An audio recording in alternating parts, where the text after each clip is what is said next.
Hi guys, welcome to the next video of ये 9 chapter. ये अपनी लास्ट वीडियो 9 चैप्टर की। इसमें अपन क्या पढ़ेंगे, क्या जो जीएसटी अपन टॉपिक कंटिन्यू था उसका जो लास्ट पार्ट है जीएसटी काउंसिल क्या होती है वो पढ़ेंगे। उसके बाद छोटे से दो टॉपिक और chamber of commerce and industry और एक है ये इंपॉर्टेंट डॉक्यूमेंट्स और टर्म्स ऑफ ट्रेड। ठीक है, अब अपन वही जीएसटी वाला टॉपिक कंटिन्यू रखते हैं अपना। क्या ये जीएसटी अपन ने पढ़ लिया था कि अभी जो 1 जुलाई 2017 से चालू हुआ था उसका इफेक्टिव, और फिर वो एप्लीकेबल कहाँ का था, वो all over the India including Jammu and Kashmir में एप्लीकेबल था। उसके क्या क्या फीचर्स थे कि वो कास्केडिंग इफेक्ट उसको हटा रहा था, फिर वन नेशन वन टैक्स हो रहा था, टैक्स बर्डन उसने कम कर दिया था। ये सब अपन ने उसके बारे में पूरा पढ़ लिया था। अब पढ़ते अपन जीएसटी काउंसिल क्या है। जीएसटी काउंसिल एक ऐसा मतलब वो है कमिटी बनी है सेंट्रल गवर्नमेंट ने, क्या जो भी जीएसटी एक्ट है उसके लिए जो भी डिसीजंस लेने हैं, जो भी वो करना अनाउंसमेंट करने हैं, जो भी क्लैरिफिकेशंस देने हैं, तो उसके लिए उन्होंने एक कमिटी बना दी। उसका क्या नाम है, जीएसटी काउंसिल। अब ये जीएसटी काउंसिल का क्या राइट्स है, क्या वो डिसाइड कर सकती है कि ये गुड्स है, मान लो ये मार्कर है, इस पे कितना % जीएसटी लग सकता है, वो ये डिसाइड कर सकती है। वो ये डिसाइड कर सकती है कि कौन कौन से प्रोडक्ट पे जीएसटी लगेंगे और कौन कौन से प्रोडक्ट पे जीएसटी नहीं लगेंगे। ये सब किसका पास राइट्स है, जीएसटी काउंसिल के पास। अब वो ही डिसाइड करती है क्या किस पे कितना रेट लगेगा, किस पे जीएसटी लगेगा, किस पे नहीं लगेगा, ये सब जीएसटी काउंसिल डिसाइड करती है। तो अपने को क्या पढ़ना है कि जीएसटी काउंसिल में कौन कौन लोग इन्वॉल्व है ये पढ़ेंगे अपन। तो उसका चेयरपर्सन मतलब क्या जो मेन हेड होता है वो कौन होता है, फाइनेंस मिनिस्टर ऑफ इंडिया। मतलब जो इंडिया का फाइनेंस मिनिस्टर है ना, वो क्या होगा इस कमिटी का चेयरपर्सन होगा, मतलब वो हेड होगा। और फिर अदर अदर कौन कौन से मेंबर्स होंगे, फाइनेंस मिनिस्टर ऑफ स्टेट्स, मतलब हर स्टेट के अपने अपने एक फाइनेंस मिनिस्टर होते हैं, वो होंगे। And other ministers related to finance and taxation from state. और अदर मिनिस्टर जो टैक्सेशन और फाइनेंस से कुछ रिलेशन है जिनका, है ना, जिनका काम टैक्स और फाइनेंस से रिलेटेड है कुछ, वो इसमें इंक्लूडेड रहेंगे। तो ये क्या हो गया, एक तो चेयरपर्सन है, चेयरपर्सन कौन हो गया, फाइनेंस मिनिस्टर ऑफ इंडिया, वो क्या हो गया चेयरपर्सन। और अदर मेंबर्स कौन से है, जो स्टेट्स के है, वो है finance minister of states and other minister related to finance and taxation from states. ये हो गए कि अदर मेंबर्स फाइनेंस और उससे रिलेटेड होंगे, टैक्सेशन से जो भी related ministers, states and central भी लिख सकते हैं अपन, taxation from states and centre, है ना, सेंट्रल लिख देते हैं। ठीक है, मतलब कोई से भी ऐसे मिनिस्टर जिनका फाइनेंस और टैक्सेशन से रिलेशन है कुछ, उसके लिए काम करते हैं, सेंट्रल के हो या स्टेट के, वो अदर्स मेंबर्स में आ जाएंगे। अब क्वारम क्या होता है, क्वारम ये क्या होता है कि मान लो मीटिंग हुई है ना, इसमें 100 मेंबर अपन ने रख लिए थे जीएसटी काउंसिल में। तो अब मीटिंग हुई तो इन्होंने क्या डिसाइड करा है कि यार 50% जो है टोटल 100 है, तो उसका 50% एटलीस्ट प्रेजेंट होना चाहिए हर मीटिंग में, तो ही वो मीटिंग आगे बढ़ पाएगी। अगर 50% प्रेजेंट ही नहीं है ना, अभी 100 की अपने टोटल मेंबर्स है, तो एटलीस्ट 50 लोग तो होने ही चाहिए अगर आपको मीटिंग आगे कंटिन्यू करनी है। अगर 50 लोग नहीं है तो आप मीटिंग वो इनवैलिड मानी जाएगी, मतलब उसको मानेंगे ही नहीं और फिर वो कैंसिल हो जाएगी। फिर आगे कभी आपको उसको पोस्टपोन करना पड़ेगा कि वाह ठीक है अभी 50 लोग नहीं आए, अब एक हफ्ते बाद या एक महीने बाद फिर से मीटिंग रखेंगे। तो ये क्या हो जाता है, क्वारम कितना होता है, 50% ऑफ टोटल मेंबर्स। अब जो वोटिंग राइट होते हैं ना, यहाँ पे वोट देना पड़ता है कि हाँ ठीक है हम एग्री है, कोई बोलता है हम एग्री नहीं है। तो जो वोटिंग राइट है वो कैसे बांटे, जो स्टेट गवर्नमेंट्स ना सारी, मतलब 28 स्टेट गवर्नमेंट्स होगी और यूनियन टेरिटरी, ये सब मिला के इनके पास कितना वोट होता है टोटल, 2/3, है ना। 2/3 वोट किसके पास होता है, स्टेट गवर्नमेंट सारी मिला के। और जो सेंट्रल गवर्नमेंट है, जो मेन जो पूरे इंडिया को कंट्रोल कर रही है ना, जो भी मतलब बीजेपी के भी सेंट्रल गवर्नमेंट है, तो उनके पास कितना रहता है, 1/3 रहता है वोटिंग राइट। और स्टेट के पास कितना रहता है, 2/3। अब मान लो इनके वोटिंग राइट तो दे दिया, हर मेंबर को अपन ने बता दिया आपका इतना इतना वोटिंग राइट है, ठीक है। अब अगर मान लो किसी चीज को पास करना है, बोले कि हाँ ठीक है सही है, तो वो क्या पूछेंगे कौन कौन एग्री कर रहा है। तो इन्होंने क्या बोला कि अगर कुछ भी आपको एक्ट में चेंजेस करने, कुछ भी चेंज लाना है, तो उसके लिए क्या चाहिए, 75% मेजोरिटी। मतलब कोई सा भी एक्ट हुआ ना उसमें आपको 75 मतलब 3/4 लोगों की वो चाहिए, हाँ करने चाहिए, तो ये आप उस चीज को इम्प्लीमेंट कर पाओगे। तो यहाँ क्या 75% मेजोरिटी रिक्वायर्ड। अगर आपको कुछ भी चेंजेस करना हो जीएसटी में, है ना, तो काउंसिल में 75% लोग उसमें एग्री करने चाहिए कि हाँ ठीक है, हम एग्री करते हैं कि वो आप चेंज कर लो। ठीक है, ये क्या हुआ, जीएसटी काउंसिल के बारे में पढ़ा। फिर क्वारम क्या है इसमें कि 50% लोग उसमें मीटिंग में प्रेजेंट होने चाहिए, और 75% मेजोरिटी से वो पास होता है। कुछ भी चेंजेस हो 75% मेजोरिटी से पास होंगे। अब अपना नेक्स्ट टॉपिक क्या है, chamber of commerce and industry. इसको शॉर्ट में अपन क्या बोलते हैं, सीसीआई, है ना, chamber of commerce and industry. इसका शॉर्ट फॉर्म क्या है, सीसीआई। अब ये क्या, it is voluntary and non profit organisation. NPO मतलब नॉन प्रॉफिट ऑर्गेनाइजेशन। ऐसे आपके साथ अकाउंट्स में भी एक एनपीओ करके चैप्टर होगा। कोई कोई स्कूल पढ़ाते हैं, कोई कोई नहीं पढ़ाते, वो डिपेंड कर रहा है ना। तो ये क्या, it is voluntary and NPO मतलब non profit organisation for the protection of interest of businessman. ये काहे के लिए, प्रोटेक्शन ऑफ बिजनेसमैन मतलब एक लोकेलिटी, मान लो आपकी सिटी में जितने सारे बिजनेसमैन है, उन सबके प्रोटेक्शन के लिए एक वॉलेंटरी नॉन प्रॉफिट ऑर्गेनाइजेशन बनी है ना। उसका काम प्रॉफिट अर्न करना नहीं, उसका क्या है, क्या जो भी बिजनेसमैन है उनको हम कुछ सेवा प्रोवाइड करें, उनको कुछ हेल्प करें, उनका मोटिव ये है, उनको प्रोटेक्शन ऑफ बिजनेसमैन।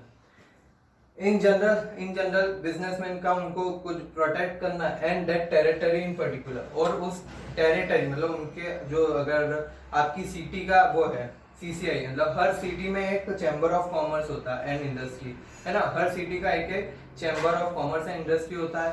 फिर वो सब चैम्बर ऑफ कॉमर्स अपने स्टेट का एक होता है, उसको रिपोर्ट करते हो। फिर एक नेशनल लेवल का होता है जो सबसे बड़ा होता है सीसीआई, है ना, उसको रिपोर्ट करते हैं। तो ये लेवल है कि हर सिटी में होगा, फिर स्टेट, हर स्टेट में भी होगा, हर नेशनल लेवल पे भी होगा।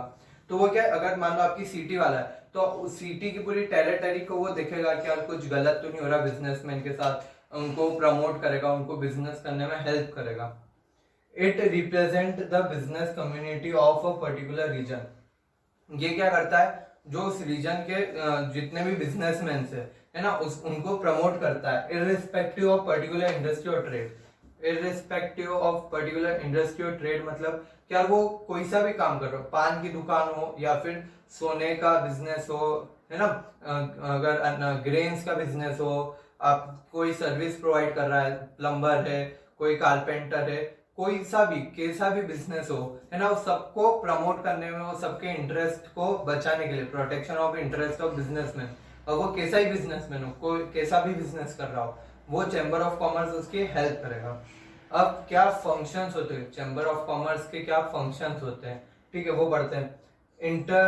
ये inter state movement of goods, वो क्या हेल्प करते हैं, क्या जो inter state movement of goods है, मान लो आप मध्य प्रदेश में रहते हो, आपको महाराष्ट्र में गुड्स सेल करने हैं, तो आप क्या करोगे कि यहाँ से आप वहां भेजना है, तो आपको बीच में बहुत सारा मतलब एक तो बॉर्डर क्रॉस करनी पड़ेगी, तो उसके रिक्वायरमेंट्स जो भी रहते हैं, बॉर्डर पे पेपर दिखाना, ये वो करना, वो सब करना पड़ेगा।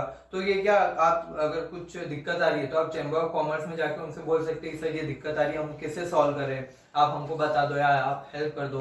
तो वो क्या, इंटर स्टेट अगर ट्रांजेक्शन है उसमें भी आपकी हेल्प करेंगे।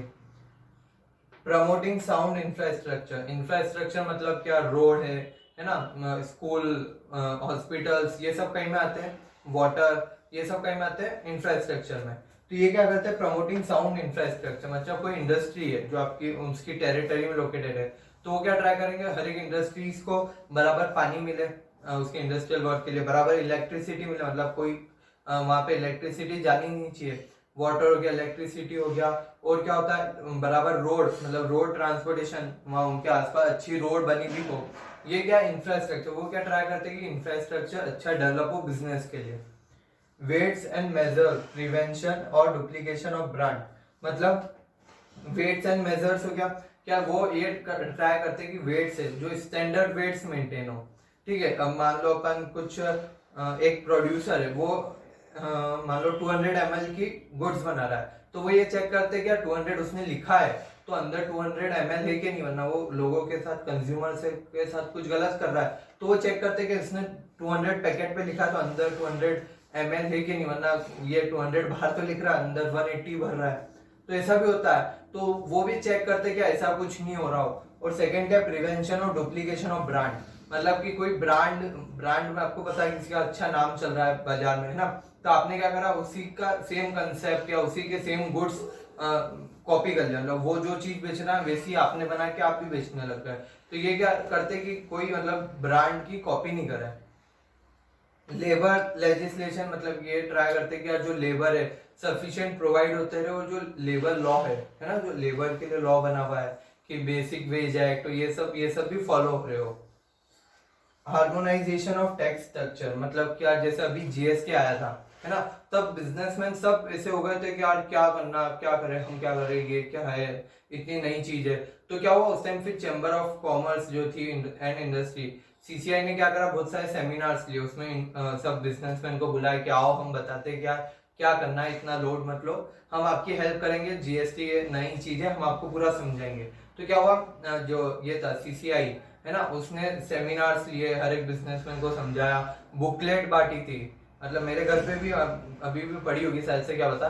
तो जीएसटी की एक बुकलेट आई थी पूरी, जो कॉमर्स ऑफ ये इसने चैम्बर ऑफ कॉमर्स ने सेंड करी थी हमारे शॉप पे कि यार ये जीएसटी का ऐसा है, पूरा उसमें डिटेल वाइज समझा रखा था कि ऐसा ऐसा है, पूरे उसमें जितने भी रूल्स रेगुलेशन सब उसमें लिख के उन्होंने अच्छी बहुत इजी लैंग्वेज में उन्होंने सेंड करी थी। तो ये क्या है, अगर कोई टैक्स स्ट्रक्चर में कुछ समझना हो आपको, तो आप commerce of chamber of commerce का जा सकते हो।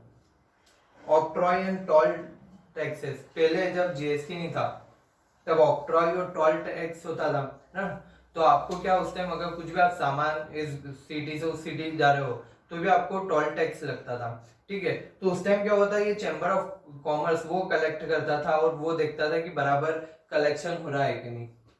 लास्ट क्या, marketing of agro products and related issue, ये अगर मान लो कोई पुअर फार्मर है या फिर ऐसे ग्रुप ऑफ सोसाइटी जो अपना आपको मार्केटिंग नहीं कर पा रहे, तो ये क्या बोलते हैं, क्या ठीक है आप फार्मर हो, मार्केटिंग नहीं कर पा रहे हो अच्छे से, तो हम आपको हेल्प कर देंगे मार्केटिंग करने में। क्यों, क्योंकि ये लोग जो चैम्बर ऑफ कॉमर्स में बैठे हुए, इनको तो पूरे बिजनेस का अच्छा आइडिया है, उनको मार्केटिंग का भी अच्छा आइडिया है, तो वो उनकी हेल्प करते कि यार जो पुअर अब एग्रो प्रोडक्ट्स में डील कर रहे हैं, तो उनकी हेल्प करते कि मार्केटिंग कैसे करे, कैसे सेल्स इंक्रीज करे, कैसे उनका मतलब बिजनेस इंक्रीज करे, ये सब आइडिया वो उनको देते हैं, ठीक है। फिर अब क्या आता है, ये टॉपिक हो गया अपना chamber of commerce and industry, ये टॉपिक यही खत्म होता है। अब अगला क्या, इंपॉर्टेंट डॉक्यूमेंट्स। ये जो भी डॉक्यूमेंट्स है आप अकाउंट्स में आपने सेकंड थर्ड चैप्टर में पढ़ ही रखे होंगे, अपन एक बार बस रिवाइज कर लेते हैं। फर्स्ट क्या, प्रोफॉर्मा इनवॉइस। प्रोफॉर्मा इनवॉइस क्या होता है कि यार वो इनवॉइस है जो आपने अगर कोई ट्रांजेक्शन करो, मतलब जब दो बायर और सेलर के बीच में जब बात पक्की होती है कि हाँ ठीक है हम आपको सेल कर देंगे, बोलते हाँ ठीक है मैं आपसे बाय करूंगा, तब ये प्रोफॉर्मा इनवॉइस सेंड होता है कि हाँ ठीक है प्रोफॉर्मा है, हम दोनों ने बायर और सेलर ने इस चीज पे एग्री कर लिया, ठीक है। अब अपन छोटी उस पर नहीं सोच रहे, अपन बड़ी लेवल, मान लो रिलायंस ने टाटा के साथ एक एग्रीमेंट करा कि हमको 1000 टन स्टील चाहिए, तो यार ऐसा थोड़ी उसने बोला कि वह 1000 टन स्टील भेज देना, फोन पे वो भेज देगा, ऐसा नहीं होता है। उसमें क्या है, फिर दोनों मिलेंगे, दोनों एक दूसरे को सारी टर्म्स एंड कंडीशन बताएंगे कि ये टर्म्स एंड कंडीशन है, हम इतनी बार भेजेंगे, इतनी इस जगह बेचेंगे, है ना, ये सब पूरा डिसाइड करते वो लोग। तो वो क्या एक पेपर पूरा लिख लेते कि ऐसे ये टर्म्स एंड कंडीशन है, और दोनों उस पर साइन कर देते उसी टाइम। तो वो क्या होता है, प्रोफॉर्मा इनवॉइस होता है, मतलब जब सेल्स वो कॉन्ट्रैक्ट में एंटर हो जाते हैं कि हाँ ठीक है भेजेंगे। फिर जब भेजते हैं, मान लो टाटा की इससे फैक्ट्री से स्टील पूरा निकला वहां से ना, ट्रक में भर भर के जा रहा है, तो हर ट्रक के साथ क्या भेजेंगे, कमर्शियल इनवॉइस, मतलब कि अब रियल में हम अब भेज रहे हैं, पहले उस टाइम हमने एग्रीमेंट करा था भेजेंगे, अब रियल में हम भेज रहे हैं, तो उस टाइम कौन सा, कमर्शियल इनवॉइस तब होता है कि जब सही में गुड्स इधर से उधर जा रहे हैं, तब होता है कमर्शियल इनवॉइस। फिर क्या, थर्ड क्या, लॉरी रिसिप्ट। लॉरी रिसिप्ट मतलब कि आप अगर रोड ट्रांसपोर्ट है ना, अगर आप रोड ट्रांसपोर्ट के थ्रू गुड्स सेंड कर रहे हो, तो क्या जो ट्रांसपोर्टर आपको बिल्टी देता है, हिंदी में अपन लॉरी रिसिप्ट को क्या बोलते हैं, बिल्टी, तो आपको ट्रांसपोर्टर एक बिल्टी देता है, उसको क्या बोलते हैं, लॉरी रिसिप्ट। वो आप दिखा के, मान लो आपने यहाँ से भेजी है ना, तो ट्रांसपोर्टर आपको वो लॉरी रिसिप्ट देगा कि हमारे इतने चार्जेस है, इतनी क्वांटिटी ऑफ जो सामान है ना, मतलब 1000 टन ये ट्रक में स्टील आपने भरा है, ये पूरा लिख के आपको दे देता है। एक कॉपी आपको दे देगा, एक कॉपी वहां पे जाके रिलायंस वालों को देगा और एक कॉपी वो रखेगा। मतलब 3 कॉपी होती है, एक अपने को दे देगा, एक वो खुद रखेगा और एक वो रिलायंस वाले मतलब जहाँ पे बायर है उसको दे देगा। ठीक है। रेलवे रिसिप्ट ये भी यही होता है। अगर आपने रेलवे के थ्रू गुड्स भेजे, जो मालगाड़ी में भर के जाते हैं ना गुड्स, अगर आपने मालगाड़ी के थ्रू गुड्स भेजे तो क्या होगा कि उस टाइम रेलवे आपके लिए एक रिसिप्ट वो करेगा, इशू करेगा। तो एक बायर के पास जाएगी, एक सेलर के पास जाएगी और एक रेलवे वालों के पास ही रहेगी। ये भी 3 कॉपी में इशू होती है। अब डेबिट नोट, ये आपको पता ही कि अगर आपने किसी को सेल करा और उस पर कम प्राइस, मान लो आपको सेल करना था 200 रुपए में, पर गलती से है ना उस टाइम आप नहीं थे, आपका नौकर बैठा हुआ था, उसने 180 में ही सेल कर दिया। तो क्या हुआ, क्या आप आए फिर आपने देखा कि इसने गलती कर दी, तो अपन ने क्या करा, 20 रुपए का एक डेबिट नोट इशू कर दिया। क्या हम आपको 20 रुपए से डेबिट करते हैं, हमने पहले गलती से आपको कम से डेबिट करा था तो 20 रुपए से और डेबिट करते हैं। तो उसके लिए क्या इशू होता है, डेबिट नोट। और वैसा उल्टा ही, मान लो आपके 200 रुपए के गुड्स थे और किसी आपके दुकानदार या कोई मतलब दुकान पे काम करने वाले ने उसको 250 में बेच दिया, तो क्या वो तो अभी उस टाइम तो ले गया, फिर बाद में उसका कॉल आता है कि यार इस पे तो 200 रुपए एमआरपी लिखी हुई है। तो मैंने बोला हाँ 200 रुपए का ही है, पर बोले कि आपके नौकर ने तुमको 250 में भेजा। तो यार कोई बात नहीं, आप रखो, मैं आपको 50 रुपए का क्रेडिट नोट इशू कर देता हूँ। मतलब कि मैंने आपको ज्यादा मतलब जो रेट है, रेट से ज्यादा रुपए ले लिए हैं, तो क्या करूंगा, मैं आपको क्रेडिट नोट इशू करके उसको फिर से नॉर्मल पे ले आऊंगा। तो ये क्या होगा, डेबिट नोट और क्रेडिट नोट। अब ये क्या है, टर्म्स ऑफ ट्रेड, मतलब जब दो जने ट्रेड करते हैं तो ये क्या, ये 5 चीजें ऐसी जो कॉमनली वो यूज करते हैं कि हाँ ठीक है ये कर लेंगे। तो फर्स्ट क्या है, cash on delivery. Cash on delivery मतलब क्या, आप जैसे अभी फ्लिपकार्ट अमेजोन ये आ गया है, तो उसमें क्या एक ऑप्शन होता है सीओडी, मतलब कैश ऑन डिलीवरी। इसका क्या मतलब है, आपको पेमेंट कब करना है, जब गुड्स आपके पास आ गए, है ना, जब वो सामान जो आपने ऑर्डर करा है बायर ने वो बायर के पास आ गया, तब बायर उसका पेमेंट करेगा। तो ये क्या हो जाता है, कैश ऑन डिलीवरी।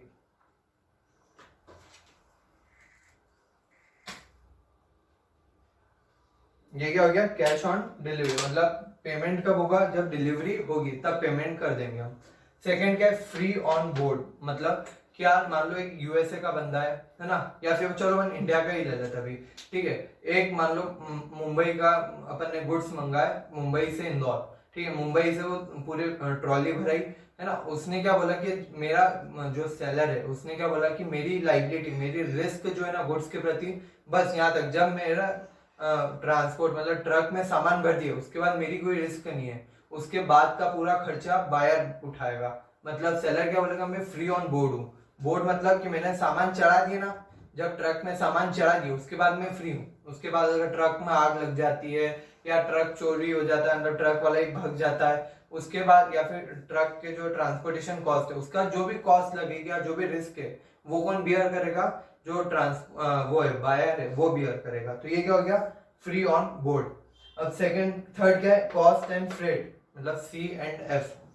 इसका क्या मतलब है, जो सेलर क्या बोलता है, क्या ठीक है मैंने फ्री ऑन बोर्ड कर दिया, मतलब मैंने उस पर माल चढ़ाया, उस पर ट्रक में चढ़ा गया जो भी आपके गुड्स थे, फिर जो फ्रेट का खर्चा मतलब जो ट्रांसपोर्टेशन कॉस्ट है वो सेलर बोलता है कि मैं बियर कर लूंगा, पर जो रिस्क है वो रिस्क आपको बियर करनी पड़ेगी, है ना। मतलब अगर ट्रक घूम गया, ट्रक का एक्सीडेंट हो गया या ट्रक में आग लग गई, कुछ भी हो गया, तो वो लॉस जो होगा वो आपको बियर करना पड़ेगा। पर जो ट्रांसपोर्टेशन कॉस्ट है, जो भाड़ा है ना, ट्रक का भाड़ा है, वो कौन, सेलर बियर करेगा। तो ये क्या हो गया, C&F। मतलब C&F में क्या, एक तो FOB प्लस ट्रांसपोर्टेशन कॉस्ट हो गया, मतलब मैं FOB मतलब फ्री ऑन बोर्ड तो हो गया, मेरी लाइबिलिटी खत्म हो गई, पर मैं सिर्फ ट्रांसपोर्टेशन कॉस्ट है ना वो बियर कर रहा हूँ।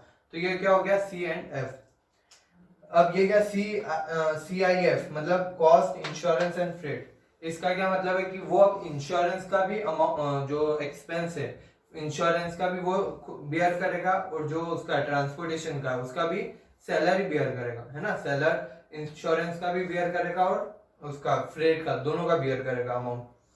फिफ्थ क्या, एरर एंड ओमिशन एक्सेप्टेड। ये कभी भी कुछ बिल होता है ना, आपका बिल है या फिर कोई ऐसी चीज है जिसमें टर्म्स एंड कंडीशंस लिखी हुई है, तो ये क्या करते हैं आखिरी में E&OE लिख देते हैं, सब छोटा सा। इसका क्या मतलब है, क्या जो भी हमने लिखा है ये हम चाहे तो कुछ चेंज कर सकते हैं, या एरर मतलब कुछ हम बदल सकते हैं, या फिर ओमिशन मतलब कुछ उसमें से निकाल सकते हैं या डाल सकते हैं। तो इससे क्या कोई लीगल एक्शंस में अगर आपसे बचना हो, है ना, तो आप ये लिख दोगे कि यार कोई भी बिल बना है उसके नीचे आपने लिख दिया ई एंड ओई, मतलब हमने हमारे अभी तक जो है वो सही है, तो हम आगे चाहे तो इसमें चेंज कर सकते हैं। तो ये इसलिए करते हैं कि यार ठीक है, आगे कोई अगर डिस्प्यूट्स हुआ तो हम एडवांटेज पोजीशन पे रहेंगे कि हमने लिख रखा है कि हम चाहे तो चेंज कर सकते हैं, तो ये इसलिए लिख देते हैं। ठीक है, तो ये अपना जो चैप्टर था 9th वाला ये खत्म हो गया। जो नेक्स्ट चैप्टर जो 10th है वो थोड़ा अपन बोल सकते हैं इंटरेस्टिंग है, थोड़ा टफ है और थोड़ा अच्छा है, मतलब पूरा इंटरनेशनल ट्रेड के बारे में पढ़ेंगे। क्या इंटरनेशनल ट्रेड क्या होता है, एक्सपोर्ट इंपोर्ट ये कैसे करते हैं, इनका प्रोसीजर क्या होता है, ये सब आप अपन नेक्स्ट उसमें चैप्टर में